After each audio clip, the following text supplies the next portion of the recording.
வணக்கம்.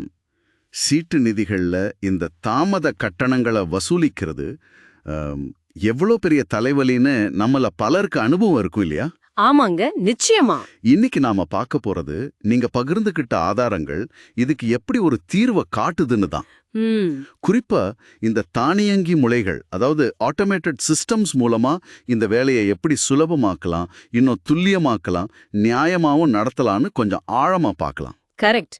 இப்போ நீங்க ஒரு சீட்டு நிதி நடத்துறவரா இருக்கலாம், இல்லனா கூட இந்த ஃபைனான்ஷியல் டெக்னாலஜில ஆர்வம் உள்ளவரா இருக்கலாம். ஆமா. இந்த ஆதாரங்கள் பாத்தீங்கன்னா ரொம்ப தெளிவா காட்டுது. அந்த கையால கணக்கு போடுற பழைய முறைக்கும் இப்ப வர்ற சிட் பிஸ் மாதிரி அதுக்காகவே செஞ்ச சாஃப்ட்வேர் கொண்டு வர்ற அந்த தானியங்கி தீர்வுக்கும் என்ன வித்தியாசம்னு. சரி. நாம முக்கியமா பார்க்க போறது இந்த டெக்னாலஜி எப்படி வேலை செய்யுது, அதோட உண்மையான பலன்கள் என்னங்கிறது தான். சரி.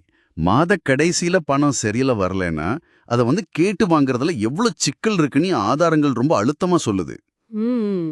ஒவ்வொருத்தருக்கும் ஃபோன் பண்றது, அப்புறம் அந்த லேட் ஃபீஸ் கணக்கு போடுறது, அதை ரெக்கார்ட் பண்றது, ஆதாரங்கள் சொல்றத பார்த்தா இது ஒரு முழு நேர வேலையாவே இருக்கு போல. அதுதான் உண்மை. இந்த மாதிரி கையால செய்யறதுல நீங்க பார்த்த வரைக்கும் அதிகம் கவனிக்கப்படாத ஒரு பெரிய பாதிப்புன்னு எதை சொல்லுவீங்க? நல்ல கேள்வி கேட்டீங்க.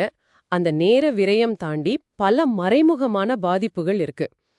முதல்ல நம்ம கவனிக்க வேண்டியது நிதி இழப்பு, ஃபைனான்ஷியல் லீக்கேஜ்னு சொல்லுவாங்க. ஃபைனான்ஷியல் லீக்கேஜ் அப்படின்னா? சரியா கணக்கு போடாம விடுற சின்ன சின்ன தொகை கூட வருஷ கடைசியில மொத்தமா பார்க்கும்போது ஒரு பெரிய இழப்பா மாறிடும். இது ஒண்ணு. ஓ, சரி சரி. அடுத்து செயல்பாட்டு திறனின்மை, அதாவது ஆபரேஷனல் இன்எஃபிஷியன்சி. ஊழியர்களோட திறமை, அவங்களோட நேரம்லாம் இந்த மாதிரி ஃபாலோ பண்ற வேலைகளுக்கே போயிடுது. ம். அப்போ மத்த முக்கியமான வேலைகளை பார்க்க முடியாது. ஆமா, வளர்ச்சிக்கு தேவையான மத்த வேலைகளை பார்க்க முடியாம போகுது. இது ரெண்டும் நேரடி பாதிப்புனா இன்னும் ரெண்டு இருக்கு. அது இன்னும் முக்கியம். அது நம்பிக்கை சம்பந்தப்பட்டதா? நிச்சயமா. மூணாவதா நம்பிக்கை இழப்பு, இரோஷன் ஆஃப் ட்ரஸ்ட். ஒருத்தருக்கு ஒரு மாதிரி அபராதம், இன்னொருத்தருக்கு வேற மாதிரி போட்டா சந்தாதாரர்களுக்கு என்ன தோணும்? ஆமா, இங்கே நியாயமே இல்லைன்னு ஒரு ஃபீலிங் வந்துரும். கரெக்ட், அந்த நியாயமற்ற உணர்வு வந்துரும். நாலாவதா உறவுகள்ல விரிசல், டேமேஜ்ட் சப்ஸ்கிரைபர் ரிலேஷன்ஷிப்ஸ். திரும்ப திரும்ப பணம் கேட்டு நிக்கிறது நல்ல உறவுகளையும் கண்டிப்பா பாதிக்கும். அப்போ இது வெறும் ஒரு சின்ன அசௌகரியம் இல்ல. இல்லவே இல்ல. இது நிறுவனத்தோட ஸ்திரத்தன்மையே பாதிக்கிற ஒரு பெரிய விஷயம், ஒரு லயபிலிட்டி மாதிரி. நீங்க சொல்றத பார்த்தா இது சாதாரண விஷயம் இல்ல, ஒரு பெரிய பொறுப்பு, அதாவது லைபிலிட்டி மாதிரி தெரியுது. அப்போ இந்த சிட்பஸ் மாதிரி தொழில்நுட்பம் எப்படி இந்த பிரச்சனைகளை எல்லாம் சரி செய்து, எப்படி ஒரு ஒழுங்கையும் நியாயத்தையும் கொண்டு வருது? இங்கதான் தொழில்நுட்பத்தோட என்ன சொல்றது ஒரு மேஜிக்கே இருக்கு. இதோட முக்கிய அம்சங்களை ஒன்னொன்னா பார்க்கலாம். ஒன்னு, தானியங்கி தாமத கட்டண கணக்கீடு, ஆட்டோ லேட் ஃபீ கால்குலேஷன். ஓ. நீங்க ஒரு தடவை விதிமுறைகளை செட் பண்ணா போதும். அதாவது ஃபிக்ஸ்டு ஃபீயா, இல்ல பர்சன்டேஜ் அடிப்படையிலா, பெரிய தவணைக்கு பெரிய அபராதம்னு, இல்ல தாமதமாகிற நாட்களுக்கு ஏத்த மாதிரி அடுக்குமுறையிலா, அந்த டயர்ட் பெனால்டிஸான்னு முடிவு பண்ணிட்டா போதும். ஓகே. மென்பொருள் ஒவ்வொரு முறையும் மிக துல்லியமா, அதாவது 100% அக்யூரசியோட கணக்கு போட்டுடும். அப்போ தப்பே வராது. தப்பு வராது, பாரபட்சம் இருக்காது, கன்சிஸ்டன்சி இருக்கும். அந்த புகாருக்கே இடமில்ல. பணம் வந்துருச்சா இல்லையான்னு உடனுக்குடன் தெரிய வேண்டாமா? அதுக்கு ஏதாவது வழி இருக்கா? அதுக்கு தான் நிகழ்நேர கண்காணிப்பு இருக்கு, ரியல் டைம் டிராக்கிங். ஒரே ஸ்கிரீன்ல ஒரு டேஷ்போர்ட்ல பாத்துடலாம், யாரு கட்டிருக்காங்க, யாரு கட்டல, யாருக்கு லேட் ஆயிருக்குன்னு உடனே தெரியும். அப்போ பிரச்சனையை ஆரம்பத்திலே கண்டுபிடிக்கலாம். ஆமா, கண்டுபிடிச்சு உடனடி நடவடிக்கை எடுக்க முடியுது. இது மட்டும் இல்ல, தகவல் தொடர்புக்கும் இதுல ஒரு அம்சம் இருக்கு. ஓ, அந்த நினைவூட்டல்கள், ரிமைண்டர் சொல்றீங்களா? நினைவூட்டல் மட்டும் இல்ல, உடனடி அறிவிப்புகள், அதாவது இன்ஸ்டன்ட் அலர்ட்ஸ் மூலமா பணம் கட்ட கடைசி தேதிக்கு முன்னாடி ஒரு SMS இல்ல இமெயில் ரிமைண்டர் போகும். பணம் கட்டின உடனே ஒரு கன்ஃபர்மேஷன் போகும். ஒருவேளை தாமதமானா அபராதத்தோட ஒரு ஓவர்டியூ அலர்ட் போகும். எல்லாமே தானா நடக்கும். அப்போ கம்யூனிகேஷன் ரொம்ப ப்ரொஃபஷனல் ஆயிடும். எக்ஸாக்ட்லி. மொத்த கம்யூனிகேஷனையும் இது ப்ரொஃபஷனலைஸ் பண்ணுது. ஊழியர்களோட ஃபோன் பண்ற வேலை குறையுது, வசூலும் நல்லபடியா நடக்குது. ரொம்ப நல்லா இருக்கு. கணக்கு சரி, தகவல் தொடர்பு சரி.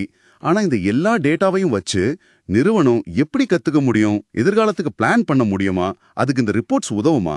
நிச்சயமா உதவும். விரிவான அறிக்கைகள், அதாவது சீம்லெஸ் ரிப்போர்ட்ஸ், இதுல ஒரு முக்கியமான அம்சம். என்ன மாதிரி ரிப்போர்ட்ஸ் எடுக்கலாம்? யார் யார் பணம் கட்டாம இருக்காங்கன்னு டிஃபால்டர் லிஸ்ட் எடுக்கலாம். எவ்ளோ வசூலாயிருக்கு கலெக்ஷன் ரிப்போர்ட்ஸ் பார்க்கலாம். அபராதத்துல எவ்ளோ வருமானம் வந்திருக்குன்னு பெனால்டி ரெவென்யூ ரிப்போர்ட்ஸ் பார்க்கலாம். ஏன் ஒவ்வொரு சந்தாதாரரும் எப்படி கட்டிட்டு வராங்கன்னு அவங்களோட பேமெண்ட் ஹிஸ்டரிய கூட எடுக்கலாம். வாவ். இதெல்லாம் நொடியில எடுக்கலாம். வெறும் யூகத்துல இல்லாம இந்த தரவுகளை வச்சு முடிவுகள் எடுக்க, அதாவது டேட்டா ட்ரிவன் டிசிஷன்ஸ் எடுக்க இது ரொம்ப ரொம்ப உதவுது. ஆக இந்த ஆதாரங்களோட மொத்த சாராம்சம் என்னன்னா, இந்த தானியங்கி முறைங்கிறது வெறும் வேலையை சுலபமாக்குறது மட்டுமல்ல, அது ஒட்டுமொத்தமா நிறுவனத்தோட செயல்பாட்டையே மேம்படுத்துதுன்னு சொல்லலாம். மிகச்சரியா சொன்னீங்க. இதனால சந்தாதாரர்கள் மத்தியில நம்பிக்கை, நியாயம் இது ரெண்டும் அதிகமாகுது. ஆமா.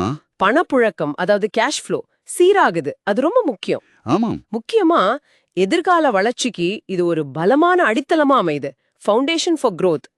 யோசிச்சு பாருங்க, கையால செய்யும்போது ஓரளவுக்கு மேல வளர முடியாது. ஆனா இந்த மாதிரி ஒரு சிஸ்டம் இருந்தா எவ்வளோ வேணும்னாலும் நிறுவனத்தை வளர்த்துட்டு போலாம். சுருக்கமா சொல்லணும்னா, இந்த ஆதாரங்கள் காட்டுற மாதிரி தானியங்கி முறைகள் தாமத கட்டண நிர்வாகத்தை ஒரு கடினமான, கொஞ்சம் குழப்பமான வேலையிலிருந்து ஒரு திறமையான, வெளிப்படையான, நியாயமான ஒரு செயல்முறையா மாத்துது. ஆமா, துல்லியம், செயல்திறன், நம்பிக்கை, நல்ல வாடிக்கையாளர் உறவுகள், அப்புறம் வளர்ச்சிக்கு வழிகாட்டுற அந்த தரவுகள், இதுதான் இதோட முக்கியமான நன்மைகள். சரி, இந்த உரையாடலை முடிக்கிறதுக்கு முன்னாடி வழக்கம் போல உங்களுக்காக ஒரு கேள்வி. இந்த தொழில்நுட்பம் சீட்டு நிதி நிறுவனங்கள்ல நிதி ஒழுக்கத்தை, அதாவது ஃபினான்ஷியல் டிசிப்ளினை எப்படி மேம்படுத்துதோ நாம இப்ப பார்த்தோம். ஆனா இதே தானியங்கி நினைவூட்டல்கள், உடனடி அபராதங்கள் எல்லாம் பணம் கற்ற தனிப்பட்ட சந்தாதாரர்களோட நிதி பழக்க வழக்கங்களையே, அவங்களோட ஃபைனான்ஷியல் ஹேபிட்ஸையே நீண்ட காலத்துல எப்படி மாத்தலாம் அல்லது ஒருவேளை சீர்படுத்தலாம்னு நினைக்கிறீங்க? கொஞ்சம் யோசிச்சு பாருங்க.